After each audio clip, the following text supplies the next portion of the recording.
বাড়ির পাশে এমন দুই একটি নিম গাছ থাকা আমাদের শরীরের জন্য অনেক অনেক বেশি উপকারী। বিখ্যাত লেখক বলাইচাঁদ মুখোপাধ্যায় বনফুল নামে খ্যাত তার একটি বিখ্যাত প্রবন্ধ অর্থাৎ নিম গাছ, সেখানে নিম গাছের উপকারিতা খুব সুন্দরভাবে ফুটিয়ে তুলেছেন। সেটি হয়তো আমাদের অনেকেরই পড়ার সৌভাগ্য হয়েছে। নিম গাছের অনেক অনেক উপকারিতা রয়েছে। ত্বকের যত্নের ক্ষেত্রে নিম গাছ এটি গুরুত্বপূর্ণ ভূমিকা পালন করে। রক্ত পরিশোধন করার ক্ষেত্রে নিম গাছের পাতার রস একটি গুরুত্বপূর্ণ ভূমিকা পালন করে। ছোটবেলায় দেখতাম আমার ভাইয়া, তিনি হচ্ছে নিম গাছের পাতার রস একদম গ্লাস ভর্তি করে খাইতেন।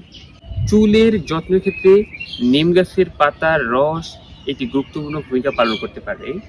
এরপরে হচ্ছে সব থেকে গুরুত্বপূর্ণ যে বিষয়টা, সেটা হচ্ছে নিম গাছের এই যে ডাল দিয়ে আমরা যে মেসওয়াক করি, মেসওয়াক করলে আমাদের দাঁত এবং দাঁতের মাড়ি খুব বেশি পরিমাণ ভালো থাকবে।